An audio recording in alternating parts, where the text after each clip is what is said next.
Good morning, everyone. Thanks for joining us here at this webinar that's being presented by the Southwest Indian Agricultural Association in cooperation with the University of Arizona and with Apex Applied Technology. These webinars are being made possible by a grant we received from the USDA Rural Business Development Grant Program. And we've been really excited to put on several of these this year. This will be our last one. And we have some great presenters lined up. And so first, from the San Xavier Coop Farm, we're going to be learning about their wild harvesting program and other stuff that they've got going on this year. We will hold your questions till the end of the presentation. I think there should be time for us to speak with the presenters directly after the presentation. And please keep your microphones muted.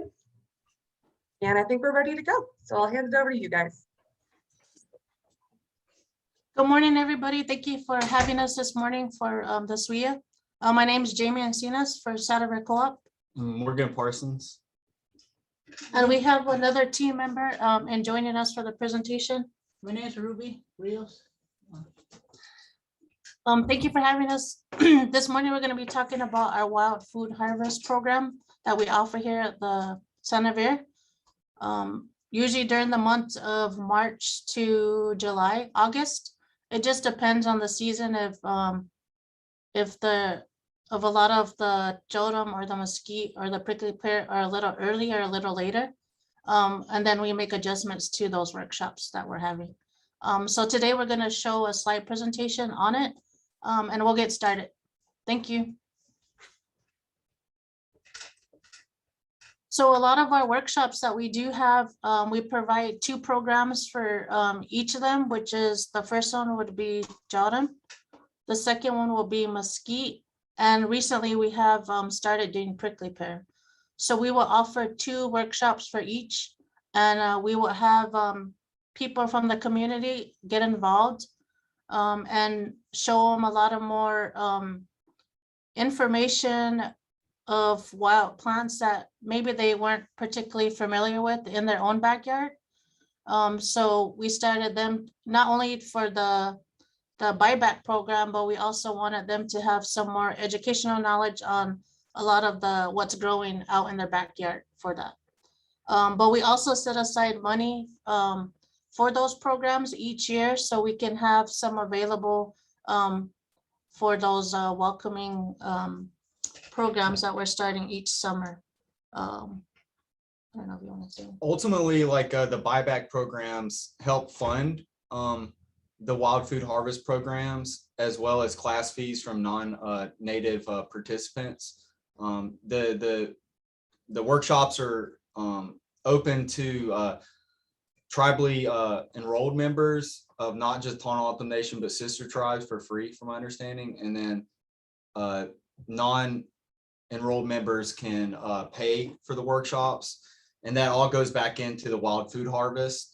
The other thing is this provides a way for community members to get income without having to leave the community, which is a safer option for a lot of people to participate in traditional foods and their culture while also making a little bit of income.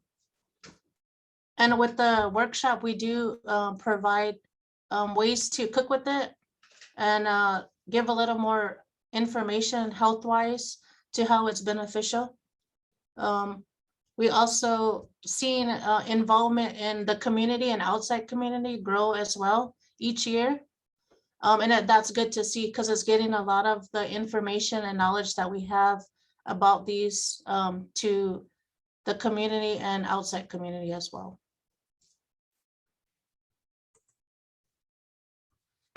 Like we had touched on, the community is given the opportunity to get some income during the summer. And that's what we want to provide, some economic stability within our own community. And like we said, non-community members can take it as well as an educational portion of it and gain more knowledge as well about these traditional foods that we are talking about during these workshops. And a lot of the products from the jotum or the mesquite, which is the flower, or the prickly pear, which can be turned into jam or jelly. A lot of those products that are made from them go to the store and is sold through there, and also the money goes back into the program. So we're able to have it each year and continue it for as long as that we can. That's good.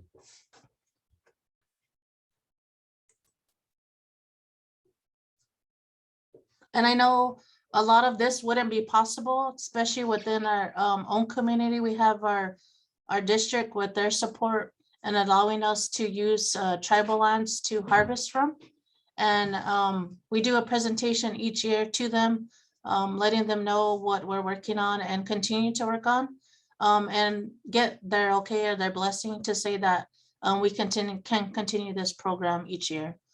So we're very thankful for that, as well as the farm allowing that to continue as well. San Xavier District Council, and as well as y'all, the Southwestern Indian Agricultural Association.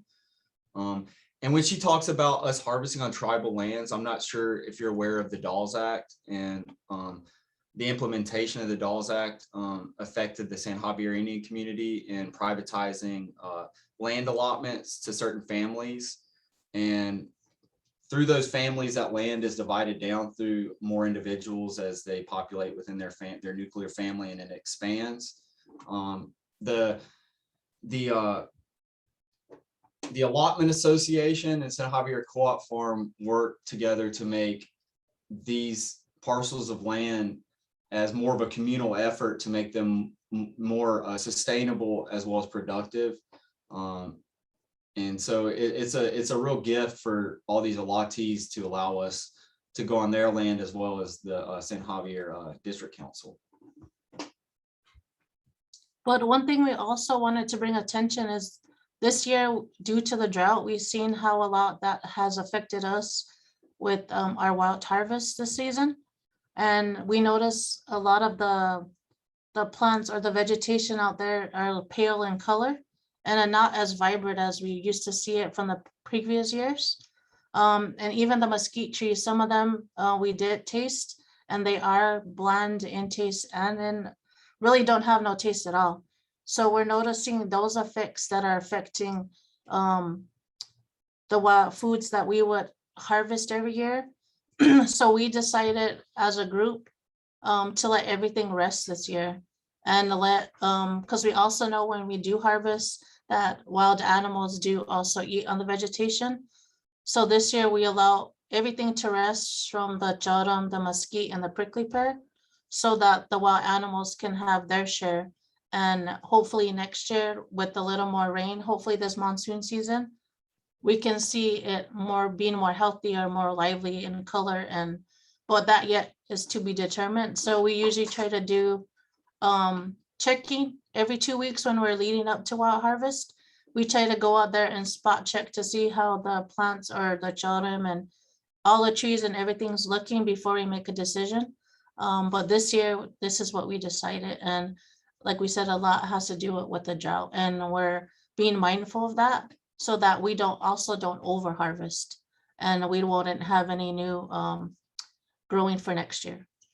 So ultimately, you know, we go by better practices within our workshops. We're teaching about not to over harvest and to be good stewards of the land, and to be friends with the animal people and the insect people, because not only letting this food to go to wild animals to eat, but the animals act as a form of distribution, whether eating it and digesting it and providing seed to the earth, or you know, if they get near the plants and they're trying to pull food off of it and a segment attaches to them, then they can later drop the segment in the soil somewhere, and the plants will propagate. One of the things Jamie's talking about with the color of the tritum and the honum that we're seeing out there this year is it's real shiny. It's not photosynthesizing well, and you know, pushing about much of the light back off of it. And if you look at, if you saw some of the earlier slides, you saw how green the plants were. The pictures that you're looking at right now were taken about 2 months ago when we were out checking, and it was pretty sad to see. It's hard to look at, but it's part of it. And I haven't seen many community members either harvesting for their own families. People are aware and they get it. And when we do the program, like I said, me and Morgan and Ruby here as well is a portion of the team. Like I said, we all are involved in the workshops and providing that service or educational portion for the Wild Foods program. And it's a team effort, so we're all hands on deck when that is available, making sure that we're also mindful of safety, and making sure everybody is well aware of snakes and all those safety procedures when we go out there. Like I said, it's good to have it each year, and it's exciting, but like I said, due to a lot of different factors this year, we did have to pass on it this year and let everything rest. So we are thankful for the continued support, and that the community is still welcoming the program, because we got a lot of calls also this summer when everything was going to start, but we had to also let them know of the conditions out there and how it's looking, and that it's only beneficial for the vegetation out there and for them as well, if they're going to be involved in the program next year. If we have any questions, we will take them.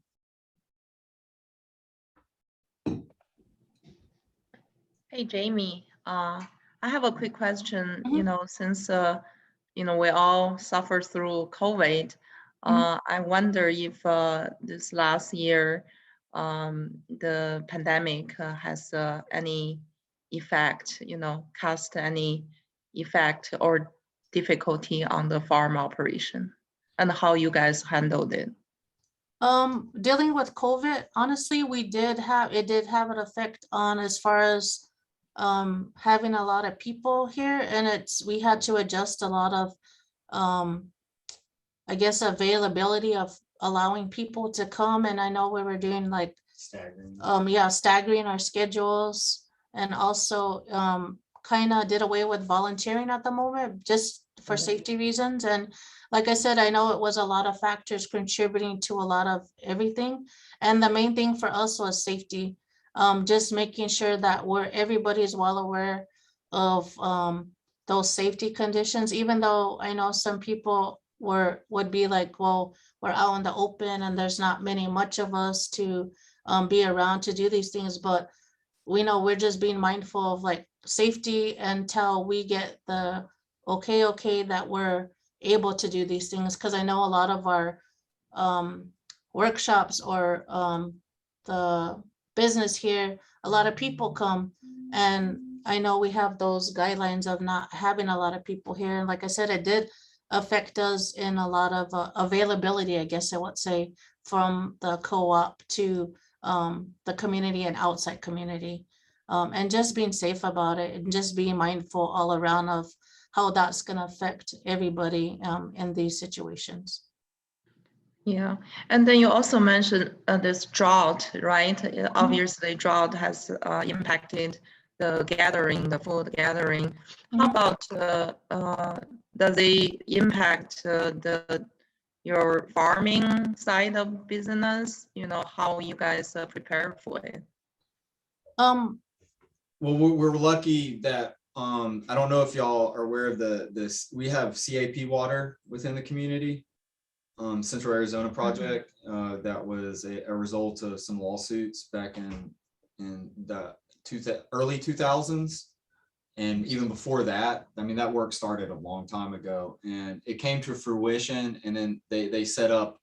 There's a huge open cistern or lake out on the nation behind Black Mountain, and it serves to provide water to the agricultural operations on the farm, as well as for support to cattle. And I know they're working on some stuff right now with the cattle, and the cattle with the drought also play an impact on the wild food harvest out here, as well as our food out in the fields, our traditional crops and our alfalfa, because when there's nothing out in the desert, they push down into the fields where the water is and where the crops are. So last year we did have a lot of incidents because we were in drought last year as well. A lot of our watermelon was decimated by livestock. And that was really disheartening, but understandable. But we also do cattle work, so we've been rounding those guys up and branding them and selling them and getting them out of the fields, and working with the Cattlemen's Association out here as well as the district to really bring us some different ideas and sustainability to the management of the land out here. I feel like the community has been really very resilient. We're also early on to get vaccinated, which has helped us get back to work.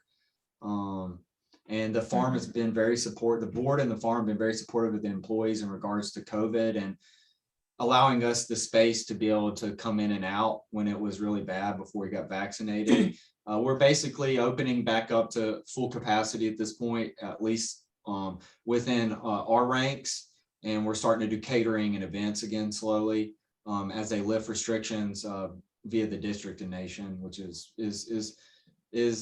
good. But we're still very cautious, and when we're outside of our pods and dealing with other community members that aren't part of our farm pod and the general public, we mask up even if we are vaccinated. And we do recommend, I'm pretty sure the nation and the district still have mask policies here, so we recommend y'all wear your mask if you come visit with us. Or and I'm not sure when volunteering will open back up yet, but I don't think we're quite there yet. But that's all I got to say.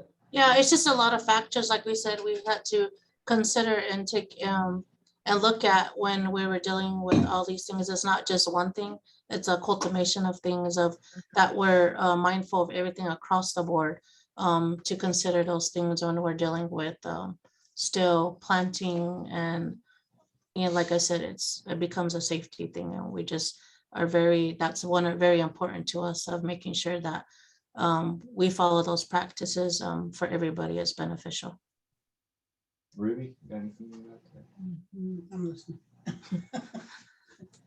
Thank you.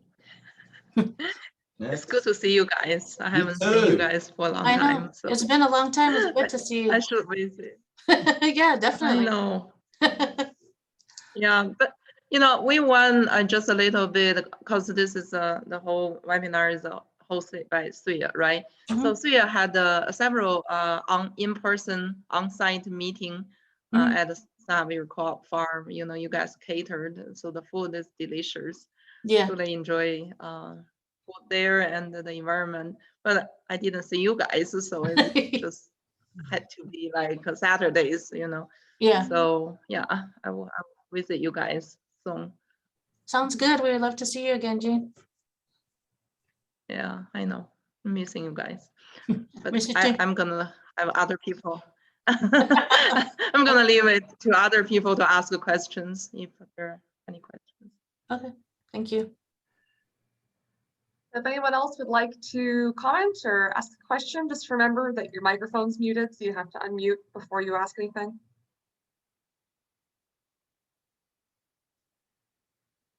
And I had a question, Jamie and Morgan, if you guys could talk about, and you mentioned you have a volunteer program that might start up again soon, and you have these workshops that are open to tribal members and non-tribal members. And just if you could talk a little bit about ways you interact with the community and ways people could get involved in the future when things are safer, what opportunities you have.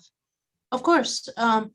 We have Katie who deals with a lot of our marketing and outreaching, as well as Francine. And I know with a lot of restrictions being lifted, they usually try to do either a flyer or post something that things are getting back in the cycle of welcoming people back to the farm. But I also know, like Morgan had mentioned, our own district and our own nation have certain restrictions as well that we follow. So not necessarily because everything in the outside community is open up to full capacity or what have you, doesn't mean that necessarily we open up that way too.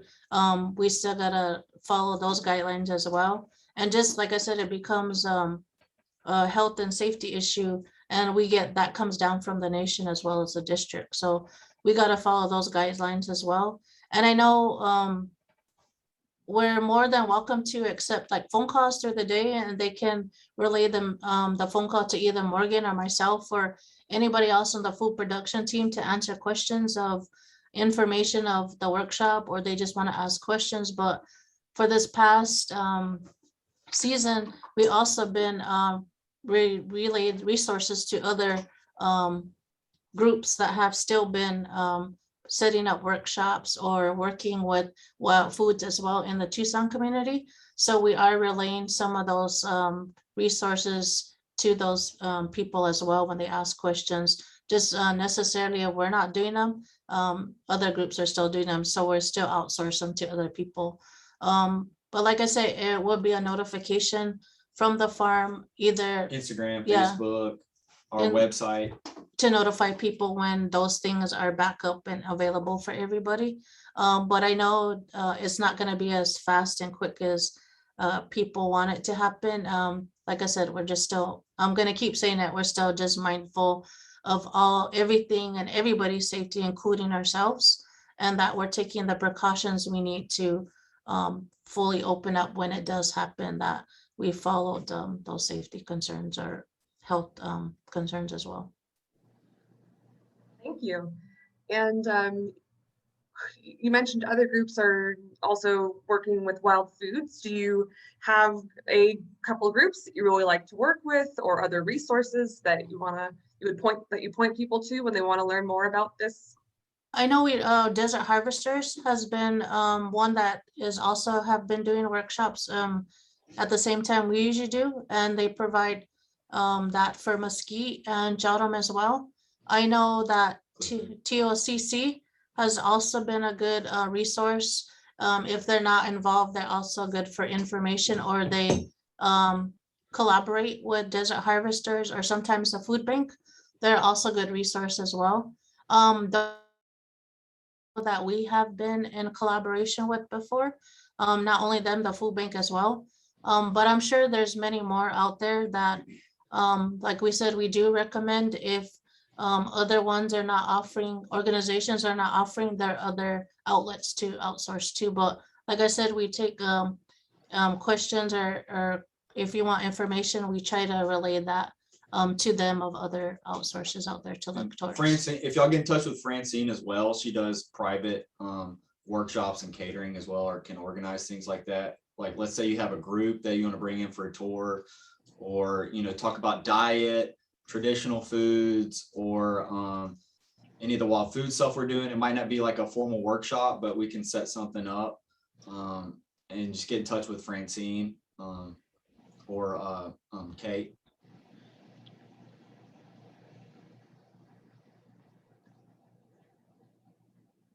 Awesome, thank you guys so much. Are there any other comments or questions from the rest of our audience?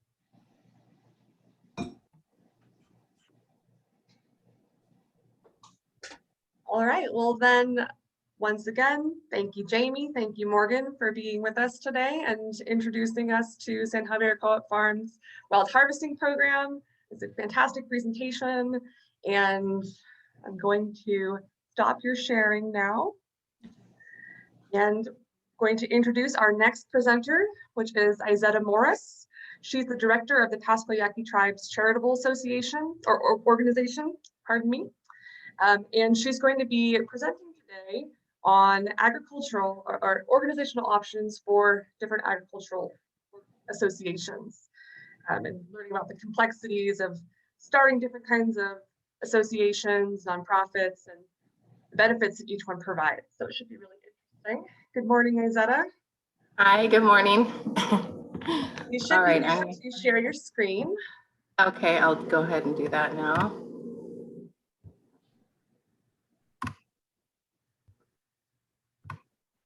Hey, okay. Can you guys all see that? Yes. Okay. All right, there we go. It's like, there's nothing happening. Okay, I'm gonna go ahead and turn off my video because it's too distracting. Sorry. All right, thank you for that introduction. And like she said, my name is Izetta Morris. I work for the Pascua Yaqui Tribe Charitable Organization, which is a 501c3 nonprofit serving Pascua Yaqui communities here in Southern Arizona. I have in the past worked with Trent Tegerstrom with when I was at the University of Arizona in their contracting department. And so Trent sort of dragged me out to some of the communities and had me do my little presentation on agricultural options. So that's how I came to be known in this group. And so thank you guys for having me today. Let's see. Seems like there's a little bit of a delay. Okay, so I hope that it's not going to be too long of a presentation, but I just mainly wanted to touch on the basics of organizations. So our little introductions, why we choose to organize, which is kind of a, those are preliminary questions people want to ask. Authority to contract, we're not going to get in that too much, but that might touch on the fiscal sponsorship concept. Business structures, organizational requirements, nonprofit, for-profit, and then the difference between corporation and LLC, and then any questions you might have. So my little introduction, I'm not from Arizona originally, I'm from Alaska. I'm actually a 5th generation salmon fisherman. So agriculture is a little bit outside of our purview. We don't have a whole lot of agriculture, especially in rural Alaska. I was the first one to graduate from college and the first person to graduate with a law degree in 13 years in our small region. Well, it's a big region, but very few people. So I've had previous experience with business development consulting for new and existing businesses. Most of those have been in the seafood industry, which has a lot of similarities there with agriculture, certainly. And now I work for the Pascua Yaqui tribe managing their charitable organization, which is very satisfying work. And that gets a little bit into food as well, because they have a food pantry on the reservation.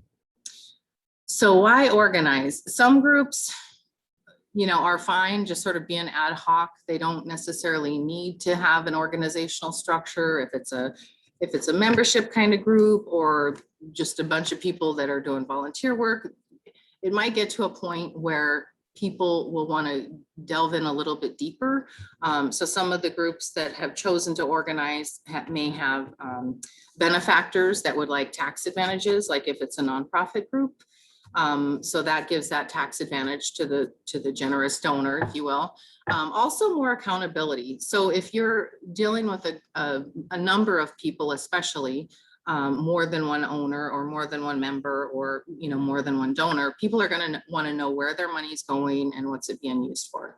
Often, like an organization, even if it's ad hoc, even if it's a committee or something, if there's people making the decisions collectively either through a board or through consensus, usually you're going to have a little bit better decision making because you get sort of that alternate voice there, the devil's advocate, if you will. And then collective action, of course, can result in bigger results, which of course, some of these long-term problems are going to require collective action for those big results. Some of the organizational benefit, and if you guys have any questions at all, feel free to interrupt. I feel like sometimes people go through these PowerPoints thinking, oh, this is the information that people need, but often it's the questions and then you get into really the information that people need come through the questions. So feel free to interrupt at any point. So some of the organizational benefits to organizations, of a legal structure is the bargaining power. A lot of, especially big vendors and whatnot, they're not going to pass on those same savings or those same benefits to an ad hoc group or individuals. So you get that bargaining power when you organize.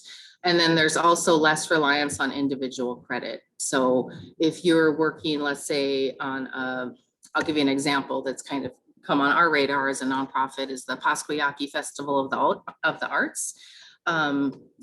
If the money is going through one individual, then at the end of the year, that person might have to then account for like a 1099 or something like that. So it makes it a little bit cumbersome for people to rely on their own personal credit scores or their own capital. Additionally, if it's all sort of reliant on one person, whether it be that person's social security number, or even if, let's say that an ad hoc group is able to get an EIN, there's a lot of individual liability there potentially. So an organization tends to reduce that liability a little bit. And then reduction in individual costs usually result in higher profits. So if you have a collective let's say a purchase agreement on behalf of, let's say, a cattle association, you're going to typically get a little bit better deal than if you're just out there purchasing as an individual. All right, so contracting, you know, this page came up from my previous work with the university when I worked in get grants and contracts, but it really applies to any entity, especially if you're going to try to play with the big guns. If you're going to contract with any corporation or any kind of governmental entity, they're going to want to know that you have that authority to contract. So typical eligible entities are right there on the list. The federal government, obviously, they're the biggest contracting entity in the country. State governments, nonprofit entities, for-profit, universities fall into that. They often don't want to contract with, you know, let's say individuals. So they'll want some kind of organizational structure. Foundations, associations, tribes, cooperatives, and foreign governments. A lot of these entities have audit requirements. And so their auditors are going to look at things like, okay, where's this person's EIN? Do they have a DUNS number? Do they have authority to contract? So those are some of the things that come up in terms of what makes an entity eligible for working with others in a legal sense. So some of the legal forms of organization require, you know, things like a charter, bylaws, state and or federal recognition, such as nonprofit 501c3 designation, as well as most entities will have a DUNS number. I think the federal government now is moving away from DUNS numbers to, I can't remember the acronyms, like eligible entity number or something like that. It's similar to a DUNS number, but it doesn't require Dun & Bradstreet, which is a private for-profit corporation.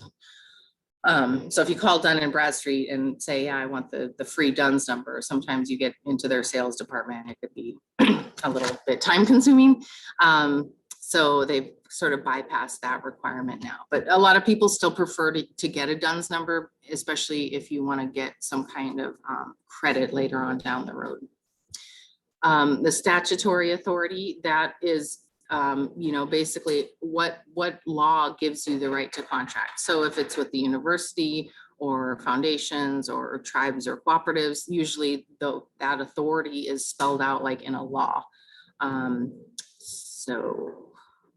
And then if none of the above applies, if an entity or an ad hoc group or an association that doesn't have all their paperwork in order yet, if they still want a contract, they can look at perhaps finding a fiscal sponsor, which may be able to complete, you know, check all these boxes, but then basically have a separate accounting line item set up for that particular project.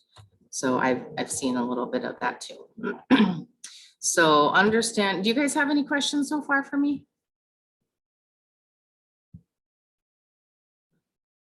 So getting into business structures, they typically fall into sort of two categories. There's the for-profit groups, and then there's the nonprofit groups. And not all nonprofits are, you know, 501c3s. There's other ones, other classifications. The typical for-profit groups are sole proprietorship, partnerships, limited liability companies or limited liability partnerships, cooperatives, and then corporations. And there's typically two parts. On the nonprofit side, you have entities that are governed under this 501A of the tax code. So that's where you find all of the classifications for nonprofit. So there's a couple of different types. Most common is the 501c3, and that's like your typical nonprofit. But there's other nonprofits as well, like 501c4, 501c5, and 501c6. And so we'll talk about those a little bit because one of them has to do with agricultural cooperatives. So this kind of is a little graph here about the different types of organizations. Partnerships, sole proprietor really should be on the outside here because there's no other owners. Let's say if this is your bucket of owners, typically there's going to be some tie here to the entity. Sole proprietorship is off on its own. The person basically accounts for the business on their own personal taxes with a Schedule C. And so that's going to be a different tax treatment than the rest. And I'm not an accountant or a CPA, so I just want to give you that disclaimer. I did take LLC and partnership taxation in law school, which was extremely helpful. And later I learned it was one of the hardest classes in law school, which I think because of all the accounting involved. But it's been a very helpful class to learn, just to sort of navigate some of these nuances. So when you talk about, taxation, let's say you have an individual, let's say you have a cattle, let's say you have a rancher who wants to engage on behalf of an ad hoc association and do this big deal. If they get a 1099 at the end of the year, they're going to have to account for that on their own personal taxes. So that becomes really, becomes pretty expensive, because then if there's profit involved, then that person is going to have to pay that on behalf of all the other people involved. So that's kind of the biggest advantage to organization, and also spelling things out in a way that makes sense for all of the owners. So the taxable entity is going to be the entity that is taxed on its own. So it pays tax as well as the owner. So some cooperatives do pay tax. A lot of them are kind of pass through, or else the profits go to the individuals, similar to an LLC. Corporations typically pay tax as well. So that's why corporate owners often talk about double taxation, because the corporate structure, the corporation is taxed, and then if the owners get dividends, those are taxed as well. And then some certain income from nonprofits may be taxed, such as merchandise sales and whatnot, beyond any kind of profit that is generated from sales like that. So the pass-through entities, these are where money is going to be, if the money is generated from the entity, or if there's a loss generated, those losses or gains are passed through to the individuals. So those organizations include your sole proprietorship, which is the main form of small businesses. It's just a person doing their own little business, getting a business license. Their income from their business is taxed to their personal income taxes. A partnership is treated similarly, but there's more than one owner. And then a limited partnership is usually, those fall into things like some corporations, some law firms follow that limited partnership or limited liability partnership. So these are very similar. And then the limited liability company is kind of similar as a sole proprietor, and sort of like a partnership, and also kind of like a corporation. The idea there is that you have a company, there's potentially more than one owner, although you can have a single owner limited liability company as well. It takes a little bit of money to set one up, but not a whole lot. And then some cooperatives also are pass-through entities if the individual owners are paying taxes on those gains. And then of course, corporations, if there's tax implications, those will pass through to the owners as well, like the small held corporations. So this kind of demonstrates the pass-through entity tax structure. So the money comes in from sales or whatnot, it gets into the group. This, like you get income, goes into your LLC or your corporation or whatnot, and then it goes to the individual owners. So that's what's meant by a pass-through entity. Often these pass-through entities don't have to pay taxes themselves. They'll file what is called a Schedule K-1, and then they'll do an informational return. So the informational return tells IRS what came in, what went out, and who it went to. And then the Schedule K-1 gets submitted to each of the owners, and that gets filed with their individual income tax.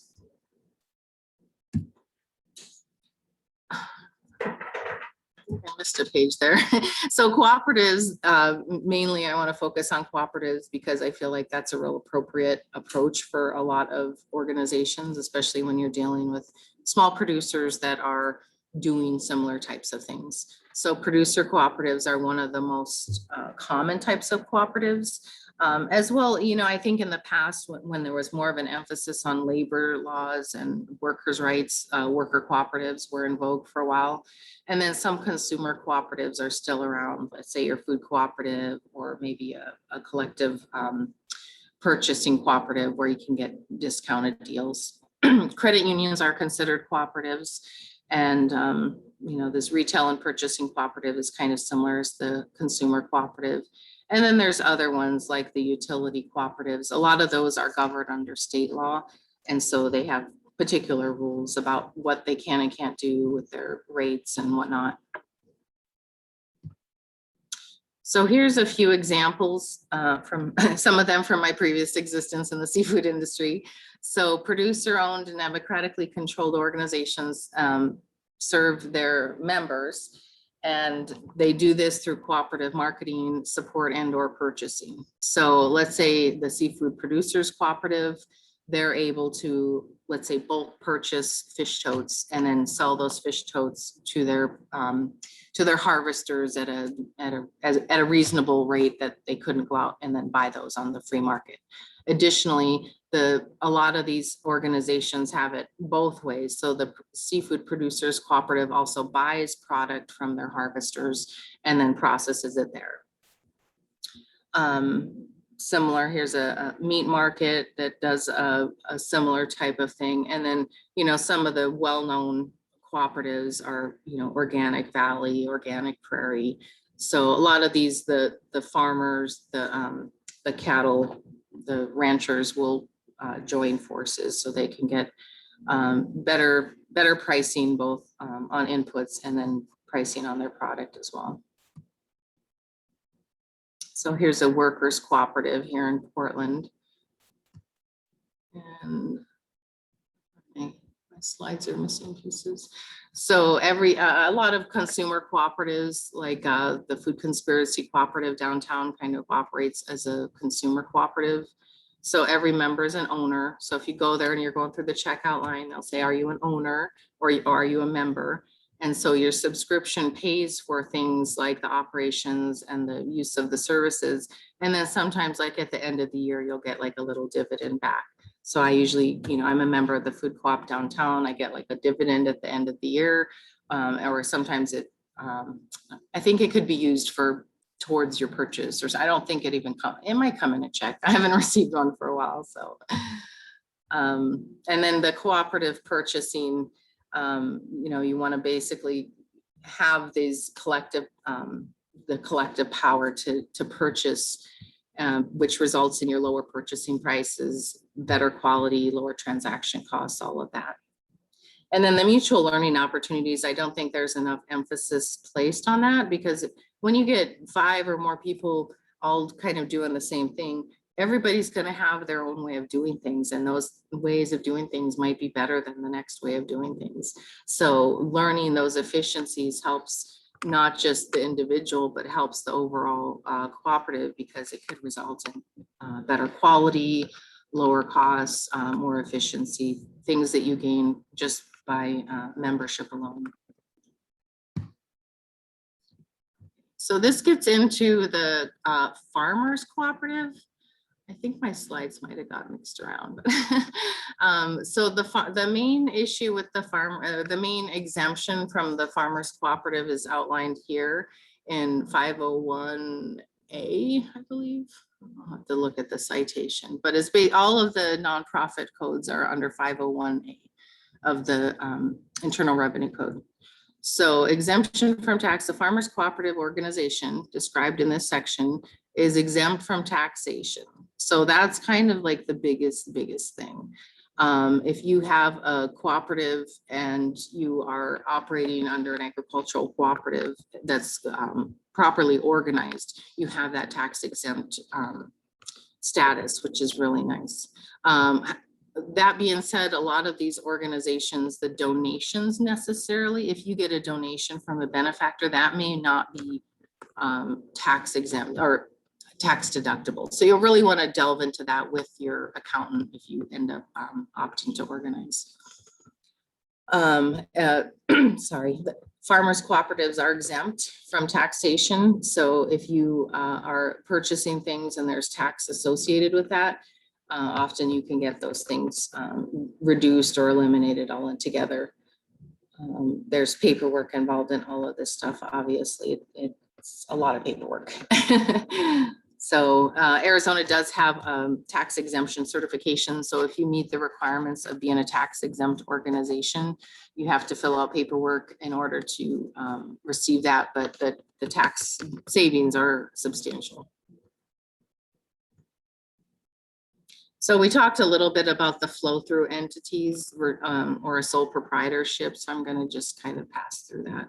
This one just goes into the different rates. So individual tax rates are, they kind of cap, this might be based on old information. I'll have to update it with the new tax law. The top rate here was 39.6%. And then the corporate tax rate is generally a little bit less than that. But sometimes you have to pay on both. If you're a corporation, your corporation usually is going to have to pay tax as well as the dividends. So the main advantage here with the pass-through entities is that the losses stay with the individual, the gains stay with the individual, the organization itself doesn't pay taxes.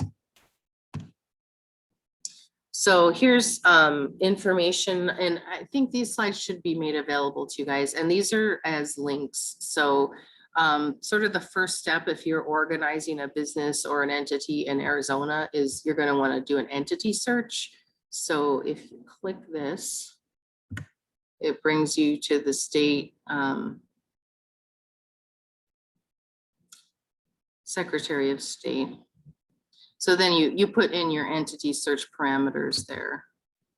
So the name of your business or the owner, this allows you to see if the name has been taken yet or if an entity is in good standing. So if you're working for your business or your company and you want to make sure that the entity that you're talking to is legit and not just some shell company that hasn't adhered, hasn't complied, you could do an entity search there as well to see if they're doing everything they need to be doing. So that's kind of a good starting point to make sure that the name is available. And then when you do your LLC or your filing, let's say if you want to do a corporate filing or a nonprofit filing, which is typically under the corporate structure, you do an entity search there. And then this is the Arizona Corporation Commission. Yeah, So you Izetta? can, yeah. We can only see your PowerPoint. If you want to show us a web page, I think you have to, instead of sharing just the window of the PowerPoint, you have to share the whole screen. So just so you know. Okay. All right. Thank you. Let me go back here because I want you guys to kind of see. They're similar, but a little different.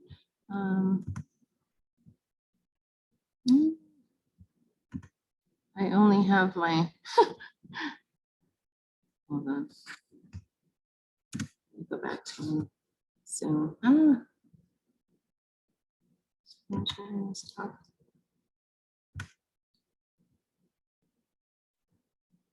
Way too many things open.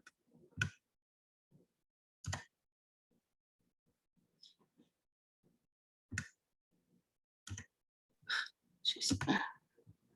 Yeah, this is how I work. Oh gosh. All over the place. Okay. There we go. Yeah, we Okay, can so see it now. okay, good. And you could probably see this thing right on top of it, huh? So the first one was the state of Arizona, the Secretary of State. So this is where you do your entity search and find out if your name is available.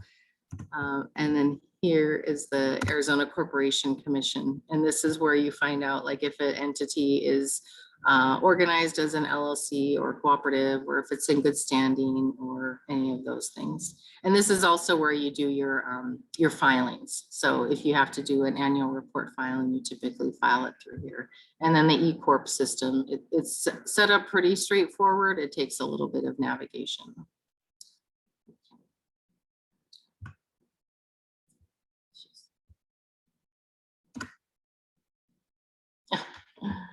All right.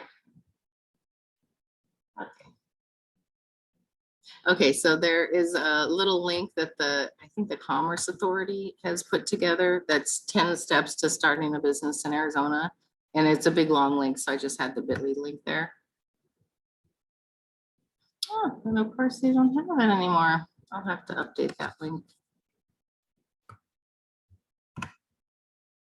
Well, the same information is on this slide. So these are basically the 10 steps that are outlined on that page. But I think if you go to the Arizona Commerce Authority, they have a lot of these types of, how to step-by-step guides with links as well.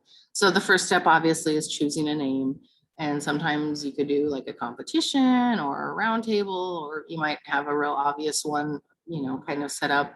One thing you're going to want to sort of steer clear of is place names or city names or municipalities. Some of those are kind of prohibited under certain laws. So if you say like City of Tucson, blah, blah, blah, the City of Tucson might come at you kind of funny. So just be real careful when you're dealing with ties that indicate that you might be associated with another entity, such as a state or local government. If you want to make sure that your name is going to jive with a domain name, you can also do a domain name record search under DROA.com. That basically tells you if your domain name is available. So if you're sort of planning your overall strategy with a website and a name in mind, you might want to do those things sort of in tandem. And then this is kind of the big one in terms of taxation and treatment, and also governance, the entity type, which we spoke to quite a bit. Limited liability company is probably the easiest of all of these to set up. It's pretty minimal paperwork, but it does require annual report filing. I think the fee is $185, I want to say, to file. And then every year you have to do the updated report to stay in good standing. Corporations are a little bit more complicated to set up. I'm not that familiar with setting up corporations in the state of Arizona. But I mean, I've done it before, but it's quite a bit more paperwork. And then partnerships are governed as well in terms of how they're treated. So we'll check the name availability, and then you'll secure the name with the Secretary of State so that they know that you're registering with them. And then you'll file your paperwork with the Arizona Corporation Commission. And that's that website I showed you earlier with the E-Corp. And you'll have to register and all that. If you work with an entity that has familiarity with that, a lot of them already do that for multiple entities. So it might be easier just to pay a fee and say, hey, take care of this for me. And then the Department of Revenue will basically give you a little step-by-step guide to see if you need to pay taxes through their transaction privilege taxes. So if you're, let's say, LLC and you're going to run a regular for-profit business, you may need to pay taxes. Can you hold on 1 second? Somebody is at my door that I was not expecting. Hold on.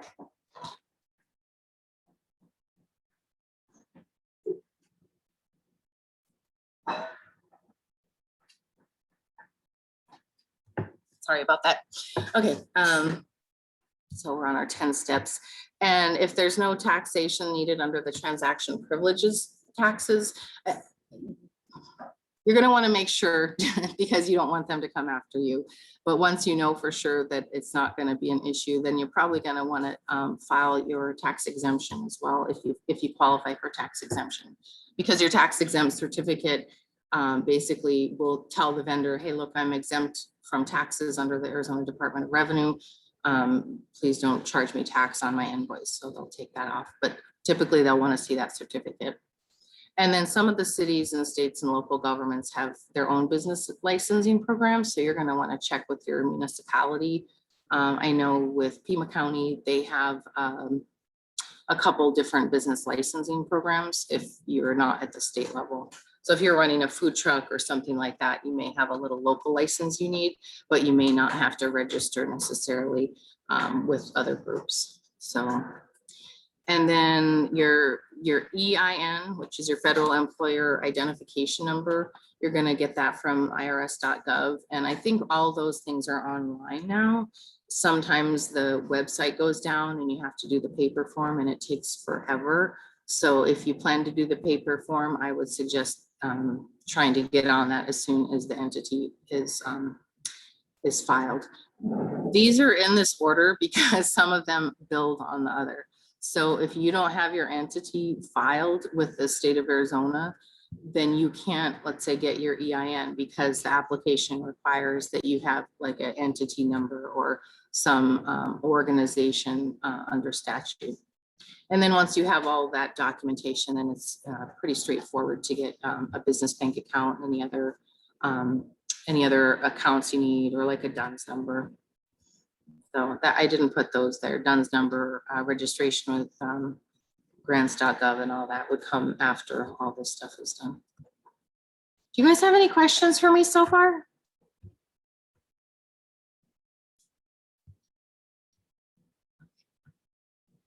Yeah, I want to make this small. Okay. So for-profit organizations, we'll just talk a little bit about this. I presume that most of you guys will probably be entering the fray with either LLCs or agricultural associations or agricultural cooperatives. But for-profit organizations are usually governed under state law. If you are operating on a reservation or within tribal boundaries, you may have to fill out, like a taxation paperwork or business licensing under that tribe's laws. So you'll want, if you are in a tribal designated area, you're going to want to talk to the people at the tribe to see if there are requirements there to operate. Sometimes they have their own taxation. Sometimes they have their own business licensing. Some entities don't have anything, but it's better to be safe than sorry. So we talked a little bit about the two main types: corporations, limited liability companies. So the corporation and the nonprofit corporation, at the state level, there's really no difference. You're still going to follow your bylaws and all that other stuff, your articles of organization. And then this becomes basically a federal designation for your taxes.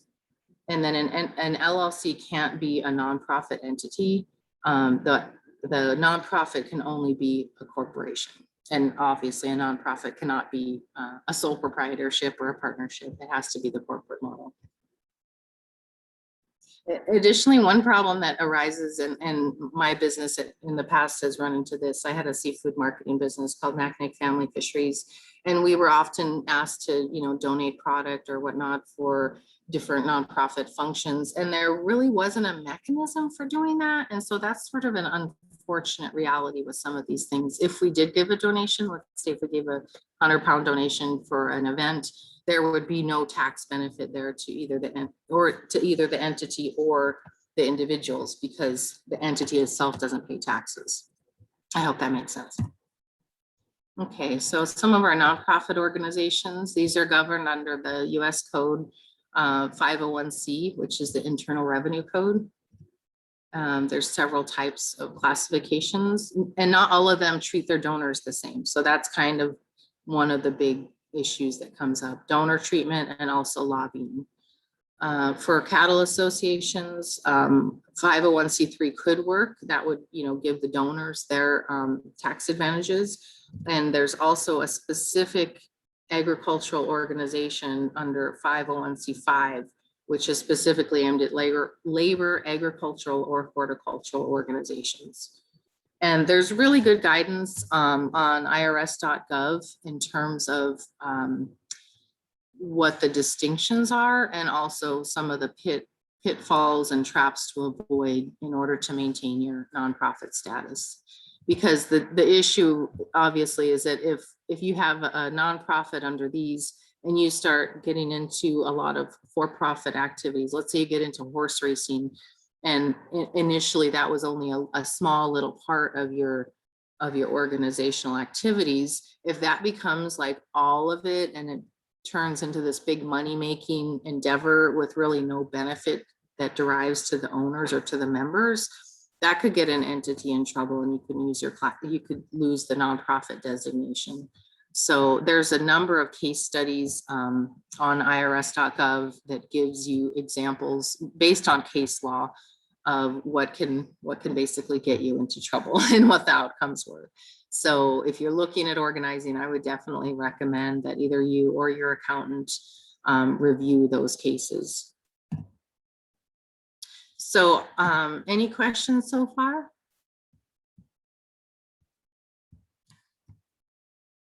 All right, we're going to talk a little bit about your typical nonprofit organization, which is the type that I run, the Pascua Yaqui Tribe Charitable Organization. It's a 501c3 designated nonprofit. And that's governed, they get the name because it's governed under section 501c3 of the Internal Revenue Code. So organizations that fall under this are exempt from federal income tax, so that the entity itself files an informational return at tax time, but there's no tax associated with that return.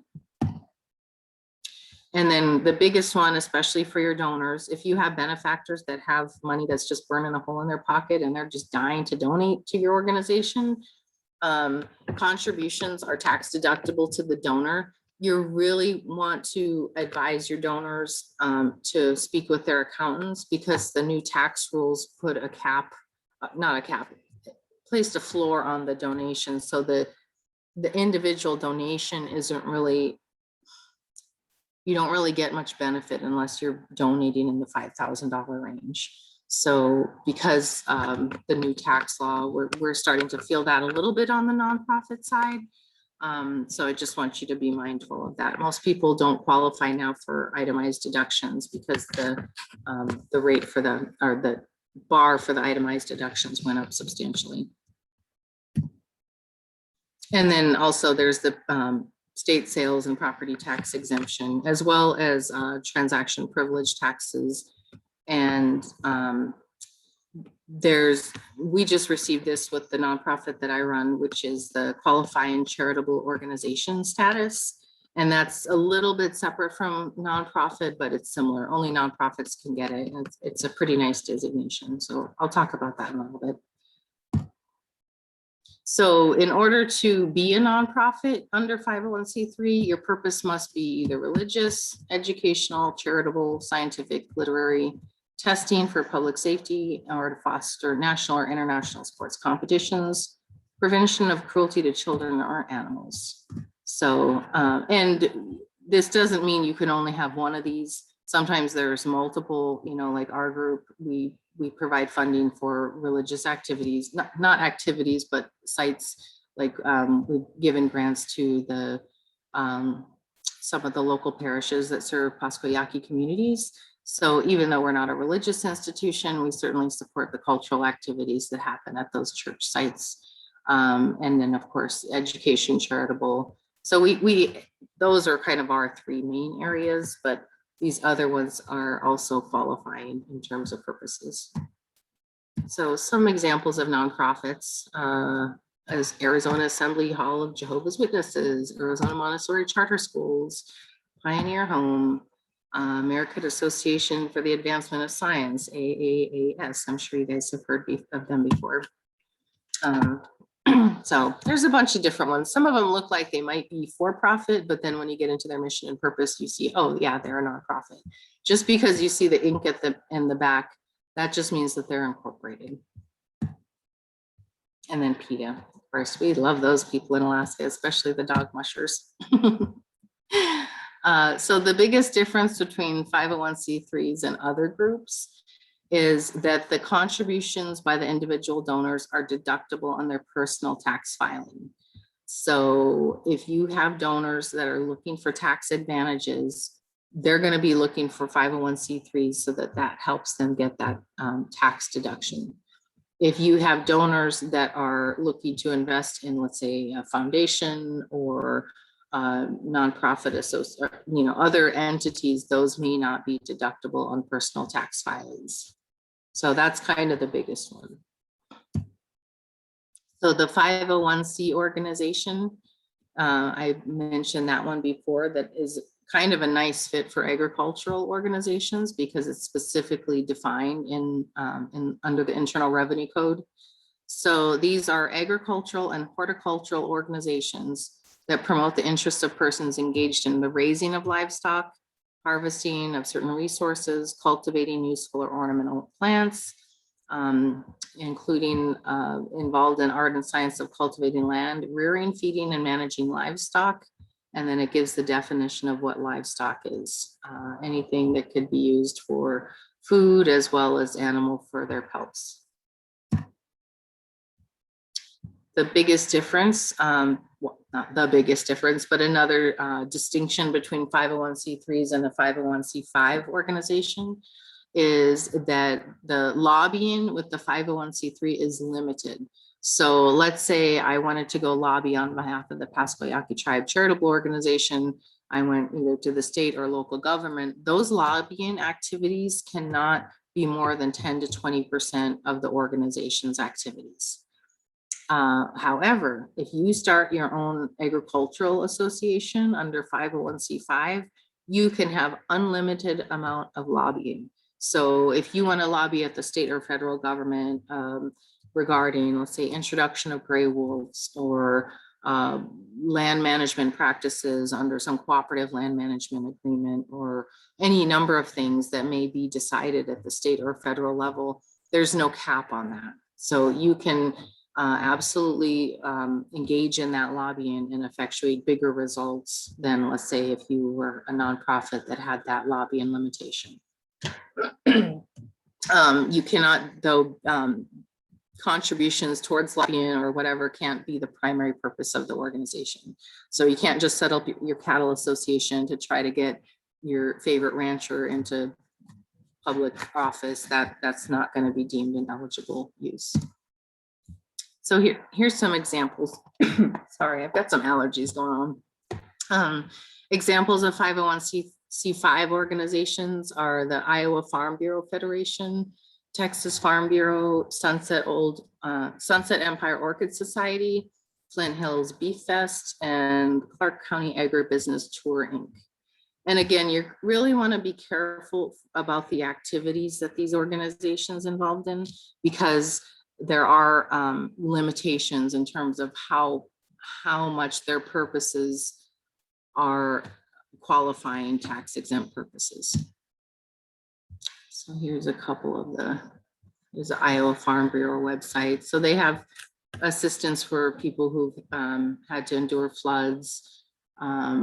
They've got, water and conservation techniques. So just different opportunities that are available through the organization. And here's the Texas Farm Bureau website. So here we go. Proposed bills aim to protect farmers. So they're not worried about lobbying. They're not worried about spending money on lobbying because of that unlimited lobbying exemption. And here's a little Facebook page for the Sunset Empire Orchid Society. So if they engage in things like this, that's all fine and good, fairs and whatnot. But let's say the Orchid Society says, oh, we're doing so good and everybody loves our orchids, we're going to start a store. And so all of the focus shifts to just the store and the for-profit side of that. And then most of their income is derived from that. That may be kind of getting into mission drift. And so you're really going to go to your bylaws and your charter and your nonprofit filing and stick to those activities that you outlined that gave you your exemption in the first place. If you get too much into activities that bump you out of that nonprofit, that creates problems and you may lose your exemption. So here's the Beef Fest, Flint Hills Beef Fest, grazing contest and associated events.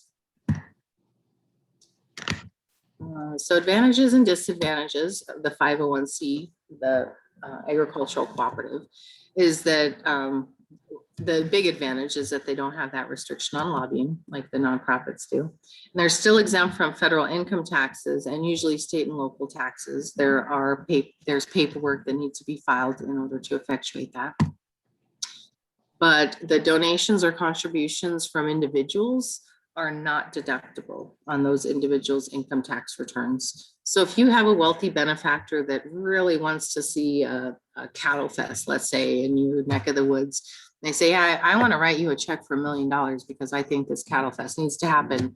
They may not receive any tax benefit from that under the 501c3 nonprofit status. So if you work with other groups, like a 501c3, you may want to have some kind of partnership, or not a partnership, but a contractual arrangement that can account for certain things. So if you do get into areas where individuals want to donate, it would probably be beneficial to have some kind of relationship with a designated 501c3 nonprofit that can help you capture the tax benefits for your donors. but will also help you with the activities that they've outlined, if that makes any sense. Basically, if you have a 501c5, you have potential donors that want to donate and want the individual benefit. If you have a fiscal sponsorship agreement or some kind of other agreement with a nonprofit, that may be kind of a workaround. And then 501c5 organizations are membership organizations. So each producer is a member. And then typically they have some kind of membership qualifications. And the benefits incur to the members. I'm not going to get too much into inurement, but it's just a word you kind of need to watch out for based on you know, things that have happened in the past. People have derived unfair benefit sometimes from organizations. So if you have a director, let's say on your board of directors, who also wants to contract and get some sweetheart deal, you really need to be careful about engaging with both members and with directors and also your staff, so that the benefits aren't inuring to those individuals to an unfair advantage. So in the slides, these are all links here. So this link takes you to the IRS publication. It's a PDF, so I'm not going to pull it up because otherwise it'll take up the whole screen, but it gives you some really good information about tax exempt status for your organization. And then there's the application online. The new application for nonprofit status is all online. So you have to go through the whole entire process through the IRS website now, including paying. I think the nonprofit application filing fee typically is about $600. Here's a publication on 501c5 organizations. Those are the agricultural associations under 501a. And so there's a publication on that. And then EINs, which I touched on briefly, those are going to be governed under the Internal Revenue Service. That's where you're going to get your EIN from an application through IRS. And then the SAM registration and DUNS number. This document here basically gives you some information on how to register with SAM. SAM is the System for Award Management. So if you have a USDA contract with between your cattle association and the US government, let's say with USDA, you would basically go through the SAM portal and register there. And typically that's where you require your DUNS number, because it kind of plays into this System for Award Management. And then here's a publication, a little graphical on the life cycle of a agricultural horticultural organization. And then SBA has some really good sort of general information, you know, how to write a business plan, you know, basic stuff like that, and where to get financing. And there's a bunch more links and resources. I'm not going to go over all of these, but there are a lot of information out there. Some of it's really good and some of it's a little bit confusing. So if there's things that you don't quite understand, especially when it comes to tax treatment or legal compliance, you're going to want to talk to your attorney or your CPA. And then this Cooperative Development Institute, they have some pretty interesting information because they specifically cater to cooperatives. And then there is this Arizona Cooperative Initiative, but I don't know how successful it's become. I don't believe Arizona has, let's say, a Arizona cooperative form. It just falls under the corporation form. That's it. That's my, well, it's not my contact information. Oops. All right, well, that's all I had. My contact information is wrong. I had a Google number set up, so.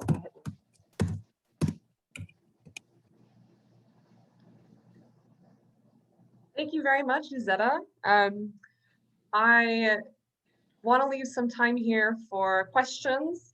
And I thought it would also be a good time to mention that Apex Applied Technology, the company that I work for, my name is Allegra, is able to actually help with navigating some of these questions around forming businesses, how to start businesses, and what kind of business you might want to start. Through our grant with the USDA, I'm just going to show this flyer really fast. So if there's questions that came up for you today that you don't get answered right now, and you are interested in starting an organization or business, we might be able to help you. So this is kind of the flyer we've developed for our grant with SWIAA around the business assistance we can offer. And I will also put my contact information. I'm lagging, I apologize. I'll put my contact information in the chat, and you guys can reach out to me if anyone is interested in getting some more assistance. Okay. So are there any questions for Izetta about all of the great information she? I have a question, if that's okay. Izetta, you mentioned one thing. Just in one of your examples, you said that if it's a nonprofit organization trying to operate a store, right? The Orchid, that's the Orchid Association. If they want to operate a store, so they need to be careful because to some degree they may interfere with their nonprofit status. Can you elaborate a little bit more? The reason I'm asking, maybe just to make it clear that we have several groups that we're helping. They are nonprofit. ATAC is helping, but they are nonprofit. But as they're developing their farming activities, and a farm store become almost a necessity, right? So, and also farmers market, if you will. What would be the things that need to be taken care of before they go down that path? That's a good question. Basically, when you start your nonprofit, you're going to want to outline your activities. And so all of your, the nonprofit filing requires a past, present, and future activities narrative. So you just basically want to make sure that the activities that you've outlined there is what you continue to do and will likely follow in the future. So let's say with the Orchid Society, let's say that their past, present, and future activities involved, you know, holding monthly meetings, perhaps educational workshops, and let's say, and operating a small store where they buy from their members and then sell to the general public. Like those might be allowable under the 501c5 designation. But then let's say they quit with the workshops, and then they quit with the assistance to, or the monthly meetings. And then all they have is the store. And then it sort of drifts more. Let's say they start into online purchasing, and they start buying from other vendors that are not members. So that kind of gets what they call mission drift.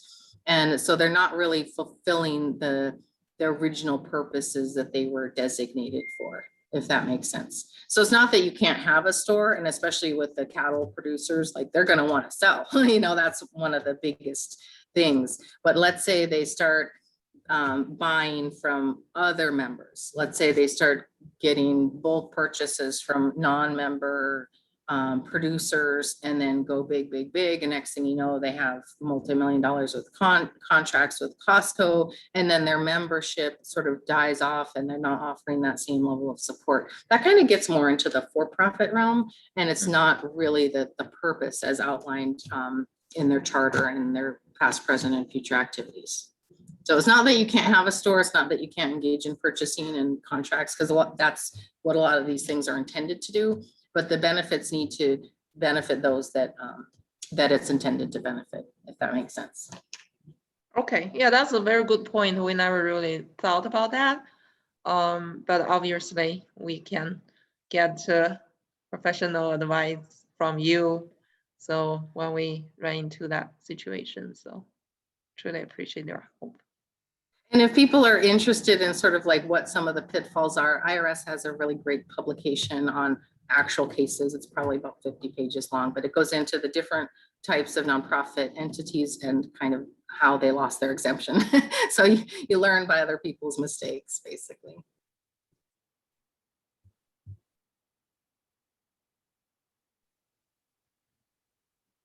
Are there any other questions right now for Izetta?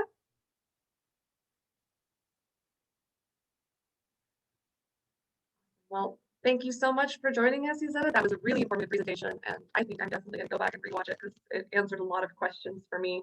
And it's always something that comes up with the populations we serve is kind of what all of these different designations mean. Really great, thank you. Useful to a lot of people. And finally today, we're going to have Cheyanne Carlisle. She's one of the scholarship winners in 2021 for the Southwest Indian Agricultural Association. And she's going to be presenting today on her experience and her educational journey in agriculture and kind of passing down that agricultural knowledge to the next generation. So Cheyanne's here with us. Thank you. Oh my goodness, I'm so sorry. I thought I unmuted. Let me go ahead and start this real quick. Okay, so hi, good afternoon. I'm Cheyanne Carlisle, and I'm a senior here at New Mexico State University, majoring in animal science with a concentration in ruminant nutrition. So I'm doing my presentation on educating tomorrow's generation. I really do thoroughly enjoy the youngsters from any age, from first like kindergarten all the way to their senior year of high school. On the left, that's me as a baby, and then the middle, my little brother and I. And then I started to work with Extension here in New Mexico, and I had a little kid come in, and we were doing some crafts. So a little bit about me. I'm Cheyanne again. I'm from Gallup, New Mexico, just in the northwestern part of New Mexico. I work for Doña County Extension. My parents are Donovan and Audrey Carlisle. I have two older sisters, a little sister and a younger brother. I'm a senior at New Mexico State University, like I said, animal science, and I'm an alum from Rehoboth Christian High School, is where I completed my high school diploma. Extension and outreach has been my heart and my everything. I grew up in 4-H from day 2. My county agent will tell you she was holding me as an infant at the county fair when I was 2 days old, and my dad was fitting my older sister's steers. And so I've been Extension since day 1. I worked for NMSU for 4 years. And I've been with Extension for 4 years, Extension Animal Science Natural Resources for 3 years. And then I just started with Doña County Extension, and I'll be going back to Animal Science Natural Resources once classes start. And I took this internship with the county to get my feel at the county level. I was working at the state level with our specialists, our livestock specialists, state vet, our wildlife specialists. I was at the state level where we were offering information for county agents. And then I decided that I really need to get my foot into the door at the county level if I want to be an extension agent post-graduation. During COVID, we had to adapt to this new lifestyle of Zoom.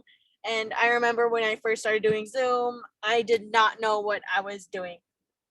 We would use it a couple of times for our meetings, like once a month for our specialists that were on the road. And I only knew the basics of Zoom.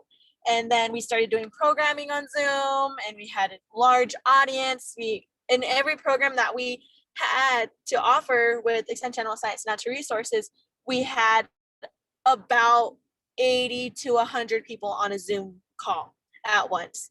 And during that, I was the IT support.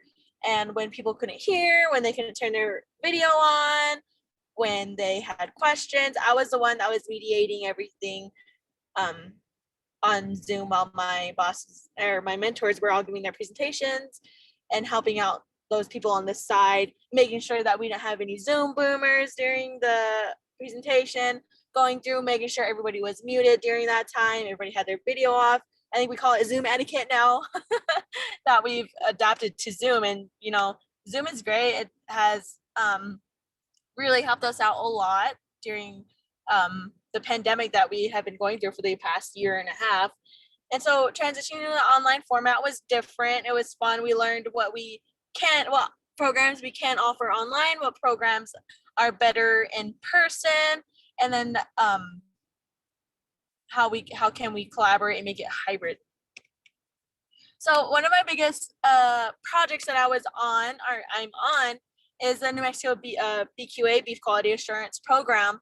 And, you know, there's a national BQA and every state has their own BQA regulations and trainings and food trains too.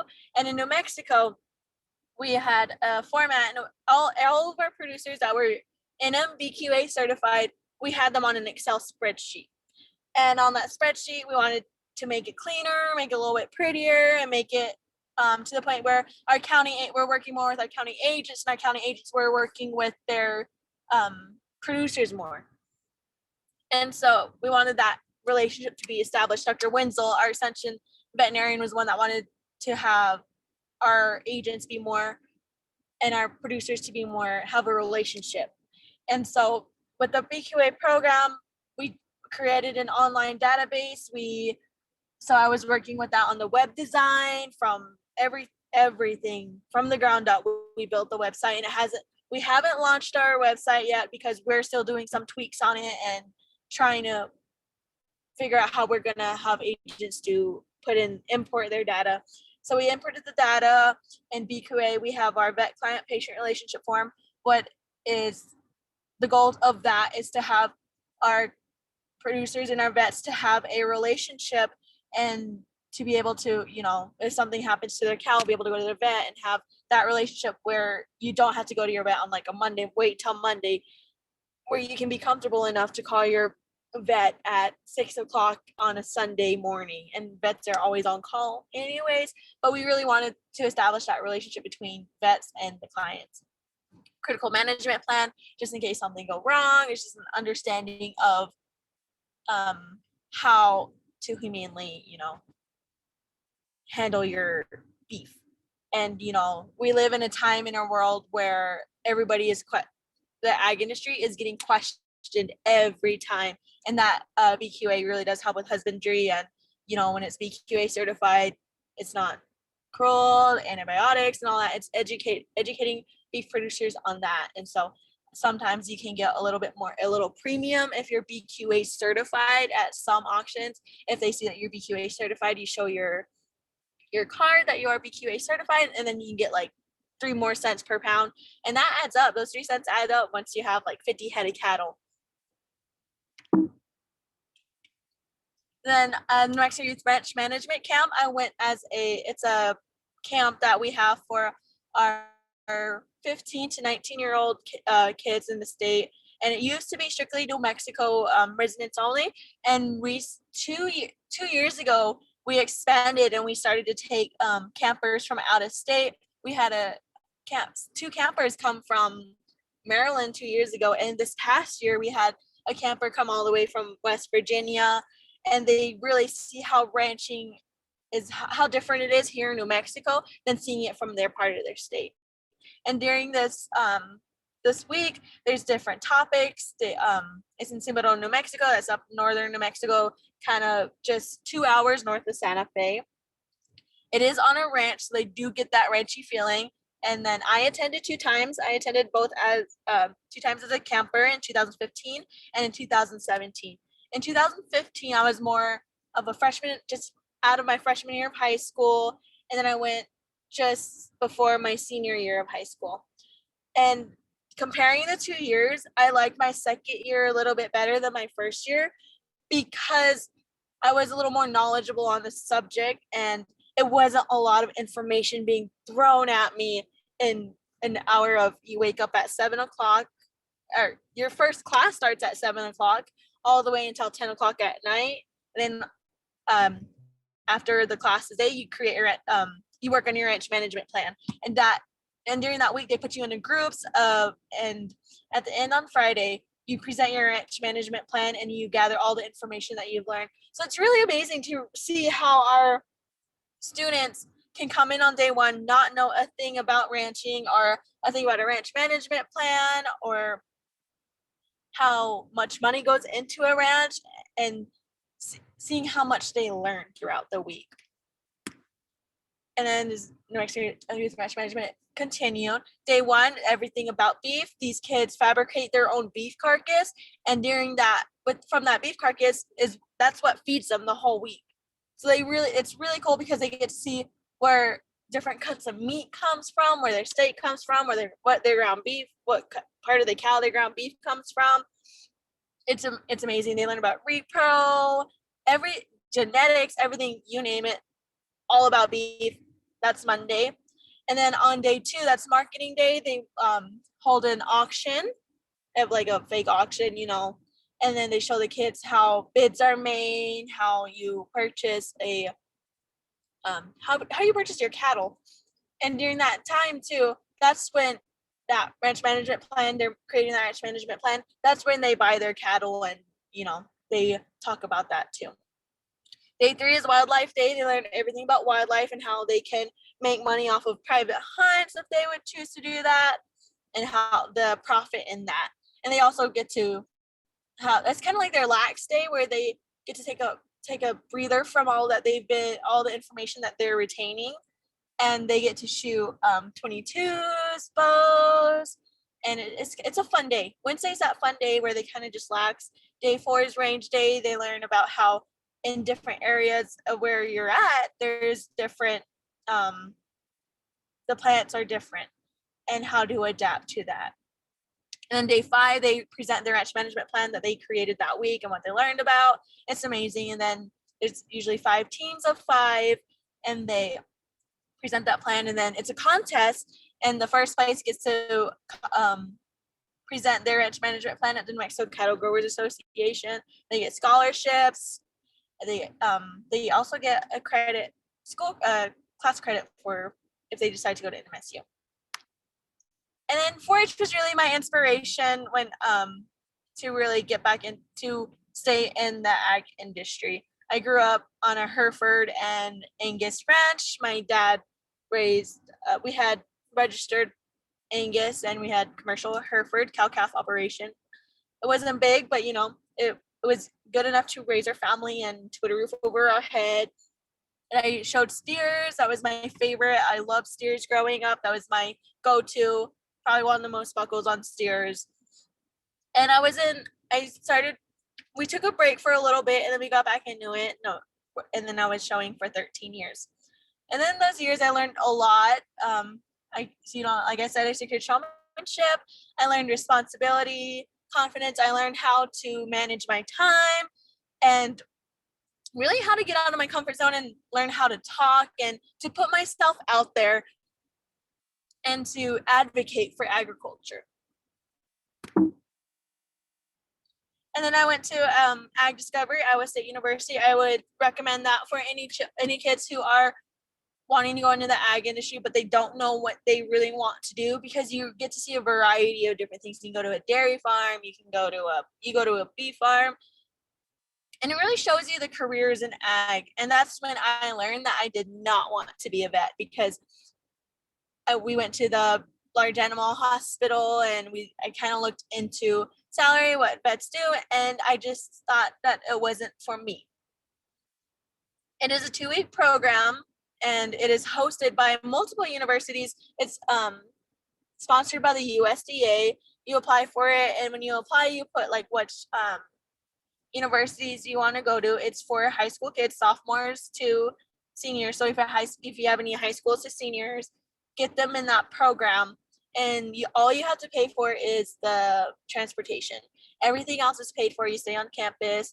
You get to do campus tours. You have friend nights. You go bowling, and it's a lot of fun. I recommend it for high schoolers. I was a USDA FSA intern the summer of 2018 after my senior year of high school and at the state office in Albuquerque, New Mexico. And then because I was able to keep it through my freshman year of college, they sent me down here to Doña Ana, where I was able to keep working for the USDA and going to school. And I was in the state office. I was working with our farm loan officers.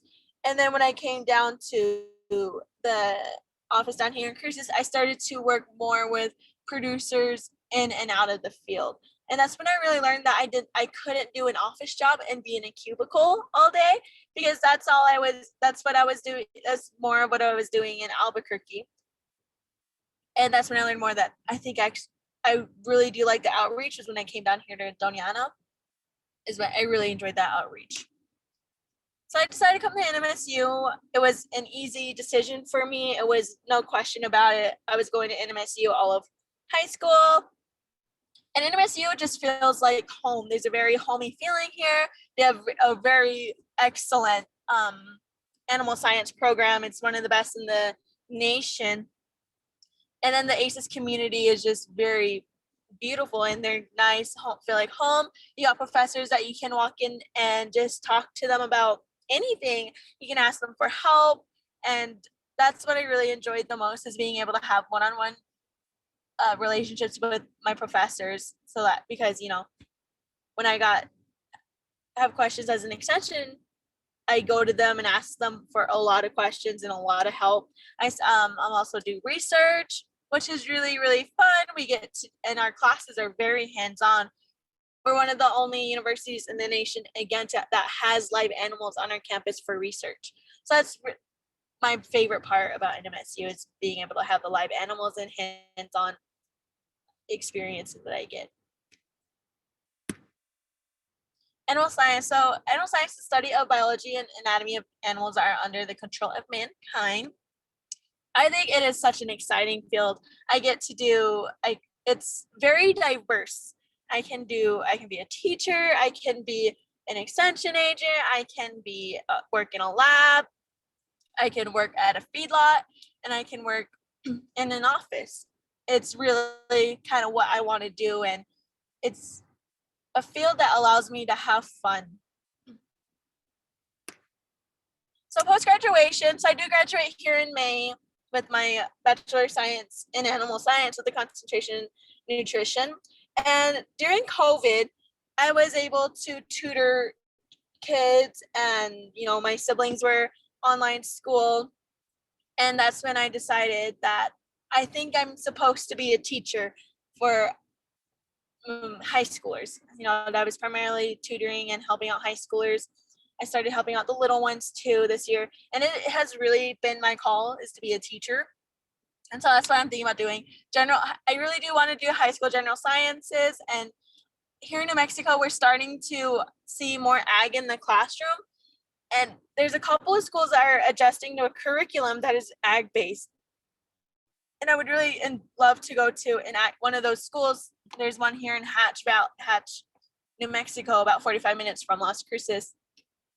And that's what I've been thinking about. Like, I would really like to teach there, because I can teach chemistry and biology and physics and physical science and anatomy using an agriculture curriculum. And I think it's very important that we get our children to understand agriculture, because we are all a part of agriculture, whether we know it or not.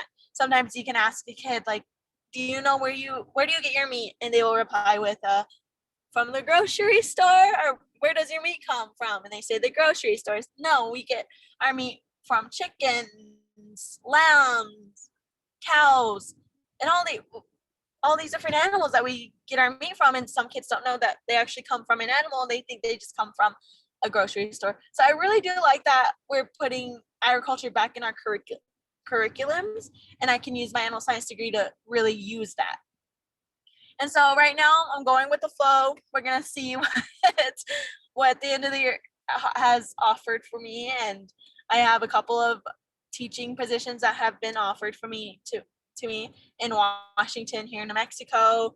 I had one in Colorado and in Texas, and I'm kind of just, you know, seeing it out. I'm tutoring. I love extension, and I don't know, I'll give extension a little break for a little bit and go teach. And then I do really want to come back to extension, but I just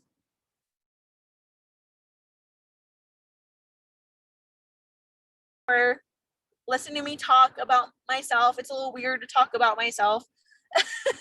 I am actually currently at a jackpot doing my presentation in a living quarters, while sheep and pigs and goats are outside getting judged right now.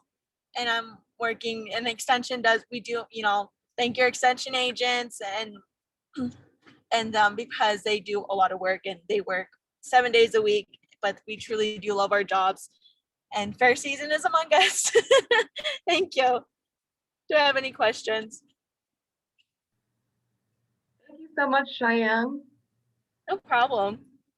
I have a question about, you were one of the SWIAA scholarship recipients, and I was just curious about your, how that's impacted you or affected your education. COVID or Oh, COVID? How it affected? No, sorry, the scholarship. Okay, From so the SWIAA. scholarship, so I do pay a lot of my school out of pocket, and the SWIAA scholarship does help me a lot. And we apply for it in December, and they have it to us in January. And this is my 3rd time getting the SWIAA scholarship, and it has helped me so much with school, my textbooks, some like even groceries, and it helped me pay my rent one year when I was like, oh my goodness, I was out of a job for about a month, and I didn't know what I was gonna do. I was stressed. I calling my parents, crying because I barely had money to cover rent, and I was like, I don't know what I'm gonna do. And that's how much SWIAA does help me a lot. And then COVID wise, I'm 21 years old, and COVID did affect me, like it affected our little ones. I was at my laptop and I was like fidgeting with pencils, anything that I could fidget with, I was fidgeting with pencils. And I'm so glad that we are 100% going back to in-person gatherings. It was so weird. New Mexico just took off their mask mandate a couple weeks ago, and it was so weird going into the grocery store without a mask on and seeing it's like we're learning how to do life again, especially in extension here, because extension, summers are our busiest time of the year here in New Mexico, because that's when our jackpot seasons are, and then fair season is. So we're always busy on the road. And last summer, I didn't get to do any of that. And then this summer, we kind of like everything just hit us like a truck. the truck, and we were learning. It's like we forgot how. For a little bit, we got done with all of our 4-H rodeo, and my boss and I sat on the table, and it was like, wow, that was exhausting. Normally we wouldn't be this tired, but we're learning how to do this all over again and seeing people again, and people are hugging now, and it's weird. But I'm so glad that it's coming. We're back. It's a good reminder for us all to be patient with each other as we relearn how to do everything, especially social things. Exactly. Yes. Really happy to hear that the SWIAA scholarship helped you for the past 3 years. That's really fantastic. And congratulations on your upcoming graduation. Thank you. I appreciate it. I'm excited. Cool. Are there any other questions from the rest of the group? We have a few minutes to get to know the attendees for this webinar. Yeah, we have about 10 minutes left. So if anybody who is attending, I know we lost a few people who maybe had to step off, but if anyone who is here today would like to talk a little bit about why you're here or what you gained from the presentations today, we would love to hear it. And you can unmute and talk to us, or you can put it in the chat, either one.